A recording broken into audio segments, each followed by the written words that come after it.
जय भोलेनाथ, हर हर महादेव। दोस्तों, आप सभी का एक बार फिर से स्वागत है।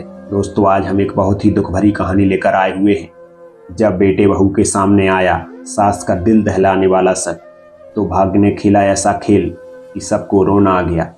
गर्भवती सासू माँ की कहानी। हद हो गई, इस उम्र में यही कारनामा बाकी रह गया था। शर्म नाम की कोई चीज बची ही नहीं। अब मैं अपना चेहरा बाहर कैसे दिखाऊंगा? हमारे रिश्तेदार क्या कहेंगे?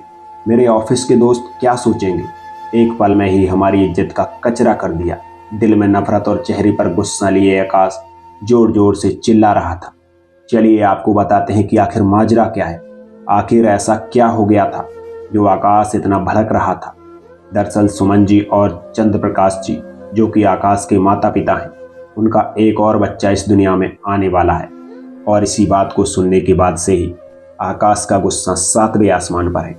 आकाश और गरिमा की शादी को अभी 2-3 महीने ही हुए थे जब आकाश ने अपनी पत्नी गरिमा को यह खबर दी, तो क्रोध के कारण आकाश का शरीर कंपन कर रहा था।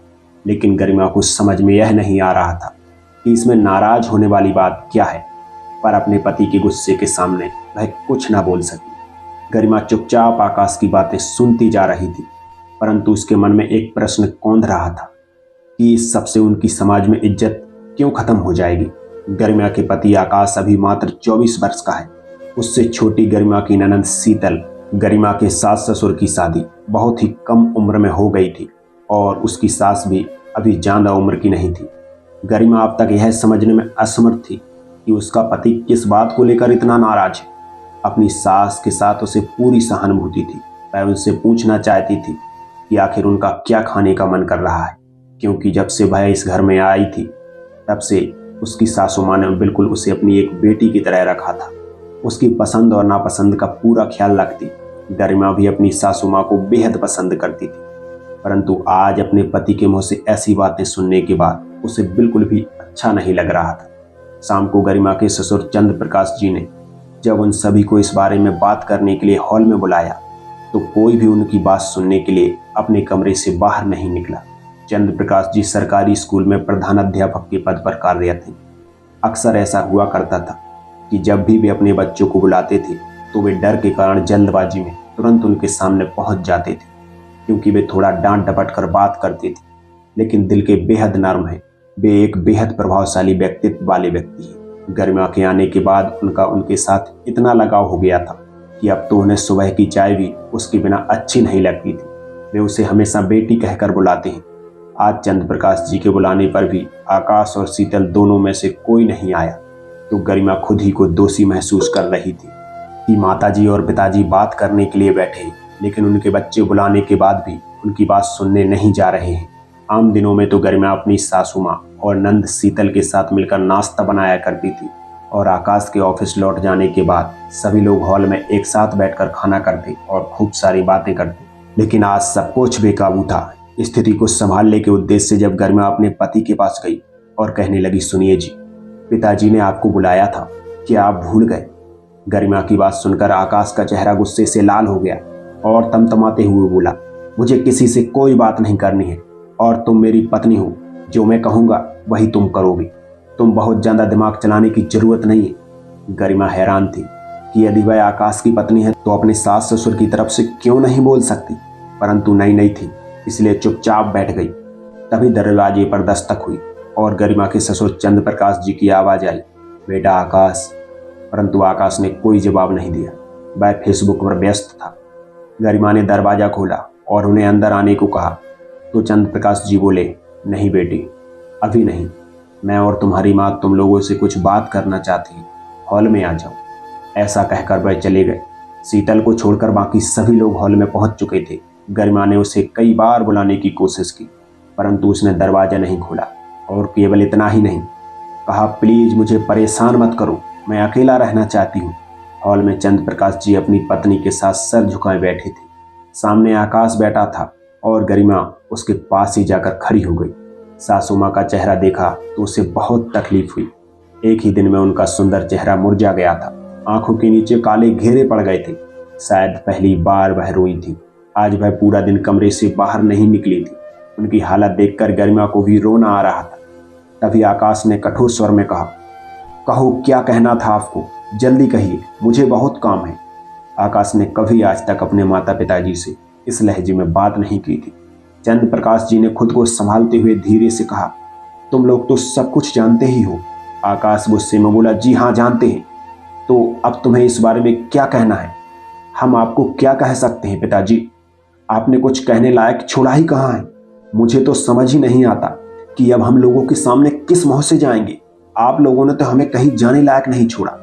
अपने पति की बात सुनकर गरिमा कभी उसकी ओर देखती तो कभी अपने सास ससुर की ओर, मानो उसे अपने कानों पर विश्वास नहीं हो रहा था।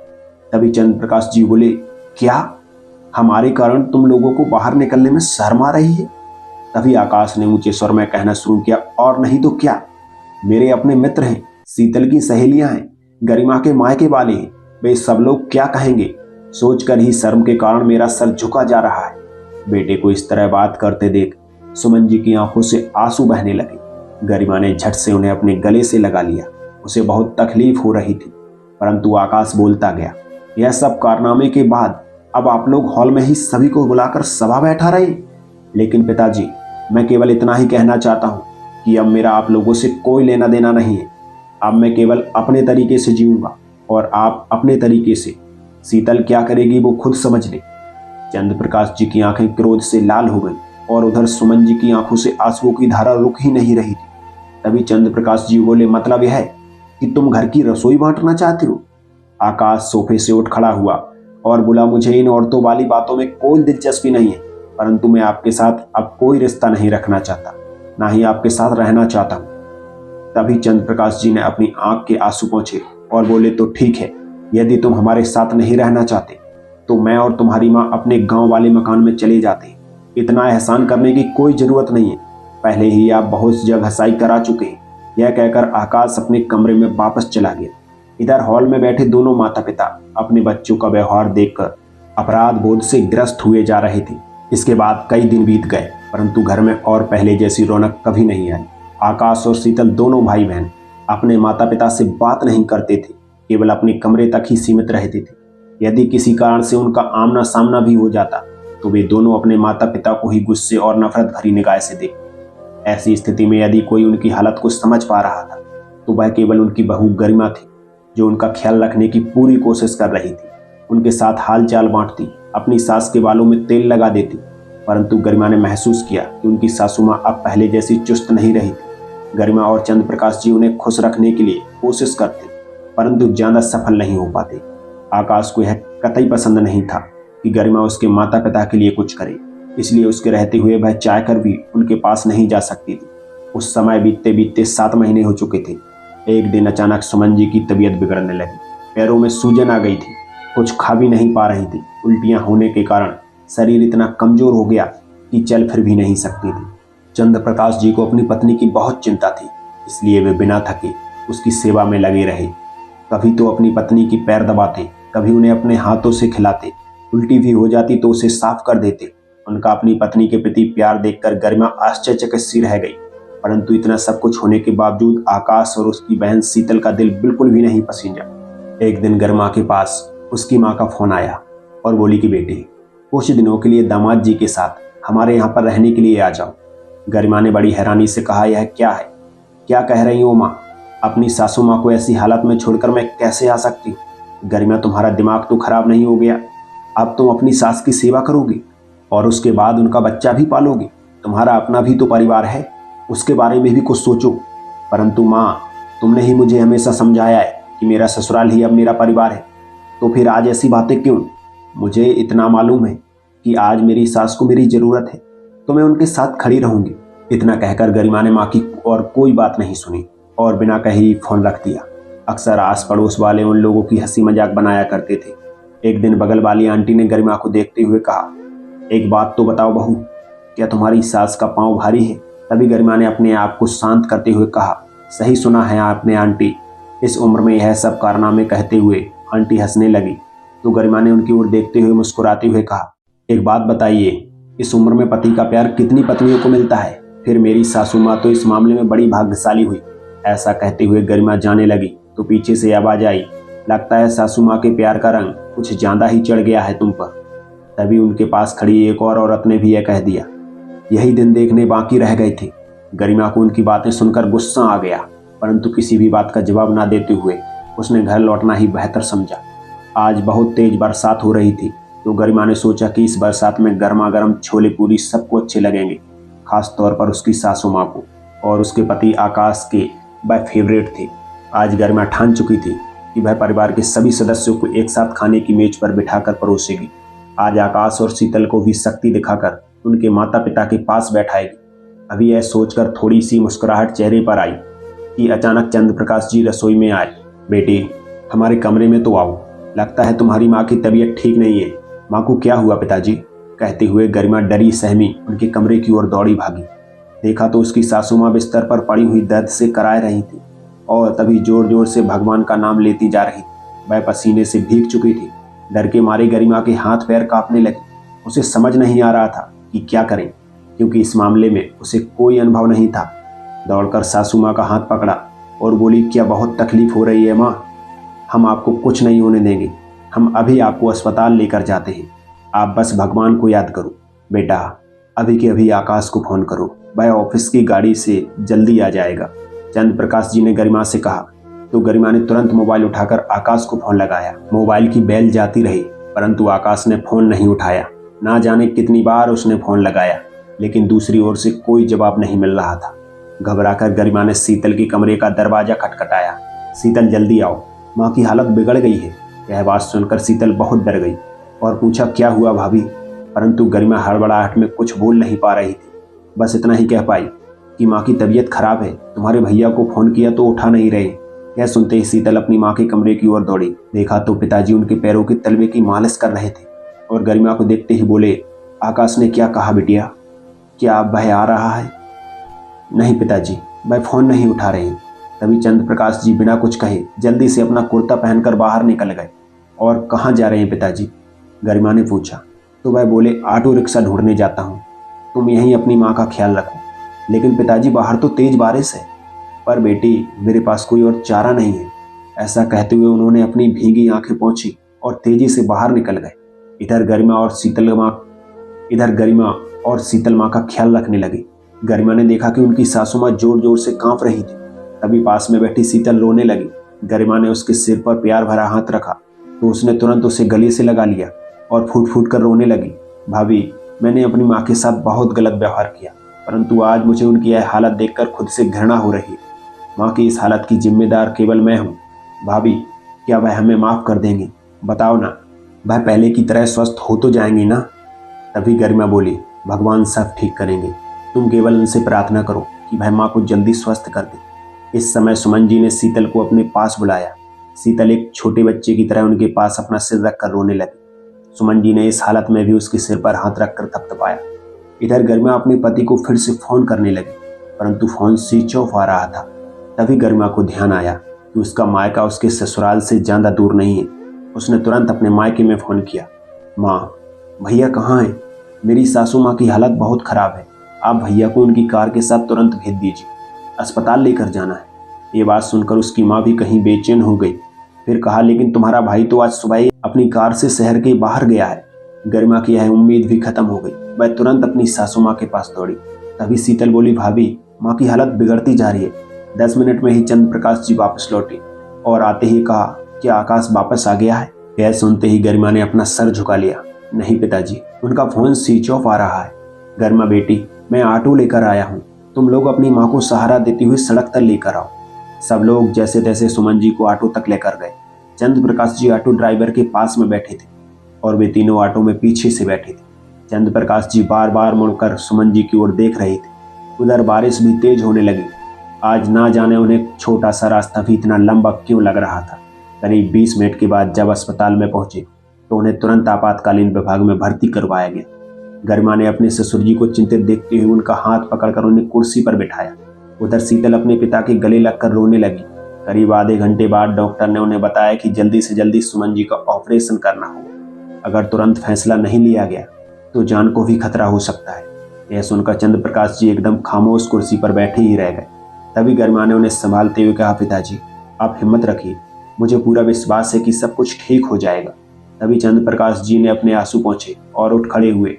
ठीक है डॉक्टर साहब, आपको जो उचित लगे वह कीजिए, बस मेरी पत्नी की जान बचा लीजिए। डॉक्टर ने केवल इतना ही कहा कि बच्चा प्रीमी और है, हालत क्रिटिकल है, इसलिए हम अभी कुछ नहीं कह सकते, परंतु हम अपनी तरफ से पूरी कोशिश करेंगे। चंद्र प्रकाश जी चुपचाप यह बात सुनते रहे।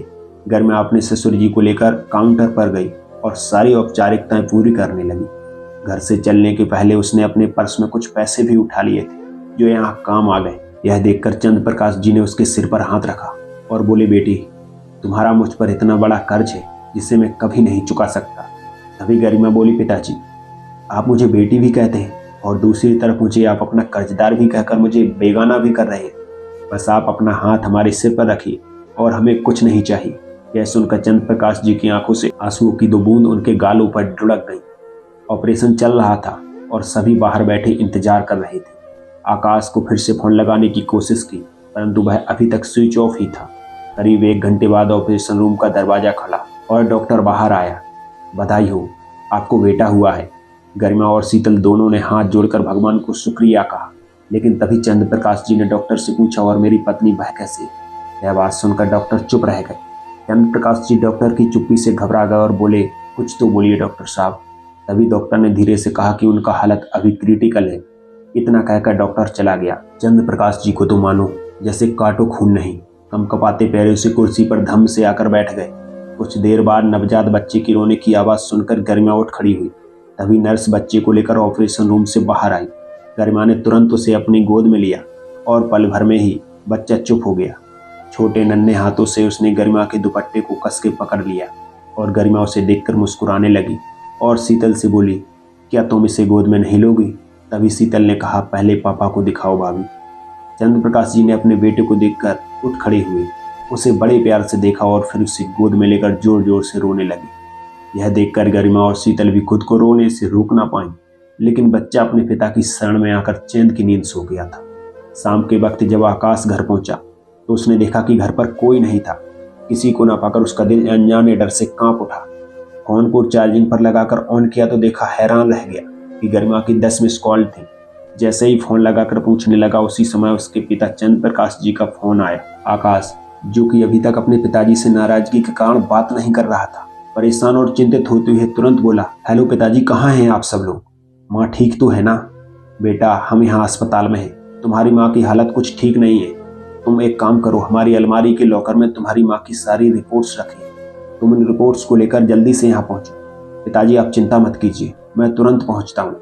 आकाश ने जल्दबाजी में माँ पिताजी की अलमारी खोलकर लॉकर का ताला खोला, लेकिन लॉकर में बहुत से कागज पड़े थे। उसे समझ नहीं आ रहा था। हड़बड़ाहट में माँ की रिपोर्ट ढूंढते सारे कागज जमीन पर बिखर गए। तभी आकाश की नज़र एक कागज पर पड़ी, जो शायद उसकी माँ की डायरी का एक पन्ना था। आकाश ने उत्सुकतावश उस कागज को उठाया। उस पर जो लिखा था उसे पढ़कर आकाश की तो जैसी जान ही निकलने लगी। पन्ने पर लिखा था, कमला हमारे घर की सदस्य की तरह थी। ना जाने उसकी किस्मत में ही इतने दुख क्यों लिखे थे। माँ बाप तो उसके पहले ही नहीं थे।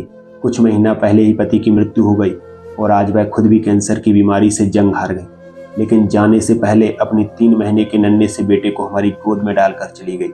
कैसे भूल सकती हूँ उसके भय आखिरी सब। मालकिन, आज तक आपने मुझ पर बड़े एहसान किए हैं, आज बस एक और एहसान कर दीजिए। मुझ पर एक अपना बच्चा आकाश मैं आपके हवाले किए जा रही हूँ। इसका ख्याल रखना, भगवान आपका भला करे। मैंने भी उसे वचन दिया था कि हम उसके बच्चे को अपना बच्चा समझकर पालेंगे और उसे है पता तक नहीं लगने देंगे कि हम उसके माँ बाप नहीं। उस कागज को पढ़कर आकाश पसीने से तरबतर हो गया और धाम से जमीन पर बैठ गया। जिन माँ बाप को आज तक मैं इतनी बातें सुनाता आया था, दरअसल वो दोनों तो मेरे माँ बाप थे ही नहीं, परंतु फिर भी उन्होंने इस बात का एहसास तक नहीं होने दिया मुझे। यह सोच सोचकर आकाश की तो जैसे जान ही निकलती जा रही थी। लेकिन फिर उसे अचानक माँ की हालत और स्थिति की गंभीरता का अंदाजा हुआ, तो खुद को संभालते हुए जल्दी से रिपोर्ट ढूंढकर अस्पताल के लिए निकला। जैसे ही वह अस्पताल पहुंचा तो देखा कि सभी डॉक्टर्स की टीम उसकी माँ का इलाज करने में जुटी हुई। चंद्र प्रकाश जी बौखलाए हुए उसकी तरफ दौड़ते हुए आए और उसे गले से लगाकर रोने लगे। उसने पिताजी के आंसू पहुंचे। उसी समय आकाश ने देखा कि एक नर्स दौड़ती हुई आ रही है। उसका दिल घबराने लगा। उसे कपकपाती आवाज में पूछा, सिस्टर क्या हुआ? माँ की हालत तो ठीक है ना? जी देखिए, शरीर में खून की बहुत ज़्यादा कमी होने के कारण पेशेंट की हालत अभी क्रिटिकल है। उन्हें चढ़ाने के लिए तुरंत O पॉजिटिव ब्लड की आवश्यकता है और अस्पताल में उसका स्टॉक खत्म हो चुका है। इस समय आकाश बोला, तो फिर परेशानी क्या है? मेरा भी ब्लड ग्रुप O पॉजिटिव है। आप जल्दी से मेरा ब्लड लेकर उन्हें चढ़ाने का इंतजाम कीजिए।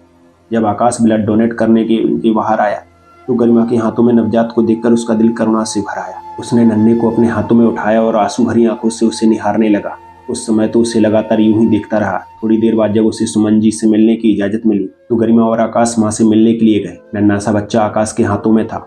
आकाश को देखते ही सुमन जी के चेहरे पर एक मुस्कान और तसल्ली के भाव भर आए, लेकिन आकाश अपनी माँ को देखते ही फूट फूट कर रो पड़ा और आत्मग्लानि भरे स्वर में बोला, माँ मुझे माफ कर दीजिए। सुमन जी ने बड़े प्यार से कहा, बेवकूफ लड़के रो मत, मैं तुम्हें हमेशा हंसते हुए देखना चाहती हूँ। फिर इशारे से आकाश और गरिमा को अपने पास बुलाया और गरिमा के सिर पर हाथ रखकर आशीर्वाद दिया।